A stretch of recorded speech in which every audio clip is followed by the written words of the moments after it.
अपने आज प्रश्नावली 1.1 के पहले सवाल करेंगे। इसमें पहला सवाल क्या है, देखो अच्छी तरह से आप है, इसमें लिखा हुआ है क्या 01 परिमेय संख्या है, क्या इसे p आप p बटा q के रूप में लिख सकते हैं, जहां p और q पूर्णांक है और q बराबर नहीं है 0, q is equal to not a 0, ये बोल रहा है। तो अब अपने देखते हैं, देखो 0 है तो 0 के नीचे अपने एक लिख सकते हैं, 0 के नीचे एक लिख सकते हैं, जो ये p बटा q के रूप में हो गया ना। p का मान क्या है 0 और q का मान क्या है, q का मान क्या है 1। जो p बटा q के रूप में लिखा जाता है वो कौन सी संख्या होती है, परिमेय संख्या होती है। कौन सी, परिमेय। हाँ, उसको कहते हैं परिमेय संख्या, परिमेय संख्या। याद हो गया पक्का। हाँ जी, यहाँ पर हमेशा q का मान कभी भी 0 नहीं होना चाहिए। अगर हम यहाँ पर 0 लिखते हैं, जैसे p बटा में यहाँ 0 लिखा, तो p में अपने 0 से भाग देने पर ज्ञात नहीं होता, अपरिभाषित बोलेंगे, अनंत बोलेंगे, और हमें इसके बारे में आगे जानकारी नहीं है, ऐसे भी बोल सकते हैं। तो कहने का मतलब है इसको कहेंगे अपरिभाषित, इनफिनिटी बोलते हैं साथ में, और साथ में इसको अपरिभाषित भी बोल सकते हैं। कहीं कहीं आग्रह भी लिखा होता है, तो जहां पर इसका कोई मान नहीं है, नीचे हमें कभी भी अंश का मान कभी भी 0 नहीं होना चाहिए। समझ में आ गया। इसके बाद में आपको अपरिमेय संख्या के बारे में, तो हमने पिछली बार भी हमने पढ़ा था, अभाज्य संख्या 1 से 100 तक 25 है। जैसे पहली अभाज्य संख्या 2, 3, 5, 7, 11, 13, 17, 19, ठीक 23, इस प्रकार से 1 से 100 तक कितनी है, 25 अभाज्य संख्या हमने याद की थी। अब अपनी अभाज्य संख्या लिखते हैं, अभाज्य संख्या। अब अभाज्य संख्या जैसे 2 है और 2 के ऊपर अंडरूट लगा दिया, 3 के ऊपर भी अंडरूट लगा, और 5 के ऊपर भी अंडरूट, 7 के ऊपर भी अंडरूट, और 11 के ऊपर अंडरूट, 13 के ऊपर अंडरूट। तो जो इस प्रकार से जो संख्या प्राप्त हुई है, उन संख्याओं को हम अपरिमेय संख्या कहते हैं। इनको हम संख्या रेखा पर तो हम लिख सकते हैं, इनको हम क्या कर सकते हैं, संख्या रेखा पर तो प्रदर्शित कर सकते हैं, परंतु पूरा पूरा मान हम इनका ज्ञात नहीं किया जा सकता। पूरा पूरा मान भाई इनका सही सही मान कितना, आगे से आगे ये चलते रहते हैं, इसलिए इनको अपरिमेय संख्या कहा गया है। पक्का याद हो गया, सुन में आ गया।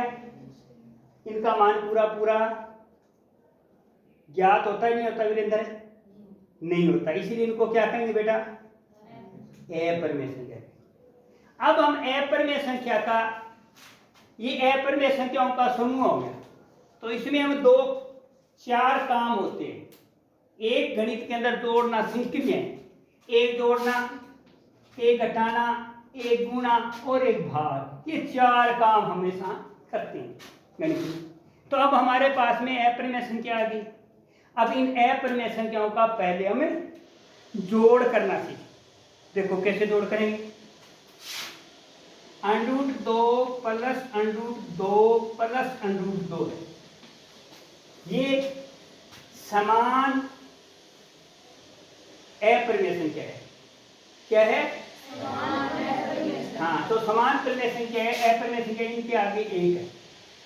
अब आप क्या करोगे, इन 1 को जोड़ोगे, 1, 2, 3, तो इसका उत्तर आ गया 3 √2, ये इसका जोड़ है। इस प्रकार से जोड़ करना है, ठीक है ना। जैसे बीजगणित में अपने करते हैं ना, बीजगणित में करते हैं 3x प्लस 2x, तो हम क्या करते हैं, ये गुणांक x है, इसको तो है जैसे जैसा लिख देंगे, और 3 और 2 क्या कर देंगे, जोड़ देंगे, तो कितना आएगा, तो हम यहाँ पर 5 लिख देंगे। इस प्रकार से हम इस प्रकार से जोड़ करते हैं, ठीक है। बीजगणित में ठीक इसी प्रकार से देखो, 3 √2 प्लस 2 √3 है, 2 √2 है, इसका जोड़ करना है, तो जोड़ कैसे करेंगे?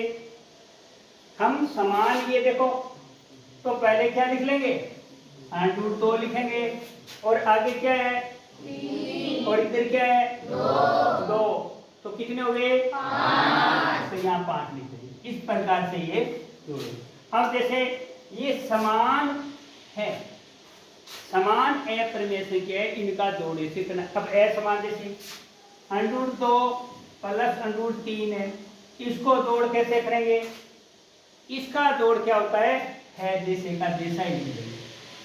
क्या लिख देंगे? जैसा है जैसा का वैसा ही लिख देंगे। तो हमने जोड़ में समान और असमान दो चीजें सीखी, ठीक है ना? अब इसी प्रकार से घटाना, घटाने में देखो कैसे करते हैं, अपने घटाते हैं। तो घटाव में भी समान और असमान दो प्रकार की अप्रमेय संख्या है। देखो 3√2 माइनस 2√2 है, ये घटाना है। तो हम पहले क्या करेंगे? ये 2 लिखेंगे, √2 लिख दिया। अब 3 में से 2 गए 1, तो ये उत्तर है, ठीक है। अब जैसे इसी प्रकार से 3√2 में से 5√2, ये से लिखा हूं में से 3√2 में से 5√2 घटाओ, कैसे लिखा? घटाना। तो फिर हम कैसे लिखेंगे? इसको लिखेंगे 3√2 माइनस 5√2। अब देखते हैं इसका क्या आता है। तो हम सबसे पहले एक जैसा ये √2 है, यहाँ पर √2 है, तो क्या लिखेंगे वीरेंद्र? पहले √2 लिखेंगे, बहुत अच्छा। अब फिर क्या करेंगे? माइनस के कितने हैं? 5, और प्लस के कितने हैं? 3। तो किसके ज्यादा है ये हमें पहले से जानकारी होती है। किसके ज्यादा है? माइनस के। कितने ज्यादा है? 2। तो 2 लिख दिया, ये उत्तर है। इस प्रकार से हमने घटाना सीखा। इसके बाद में हम अप्रमेय संख्या का क्या सीखेंगे? गुणा करना।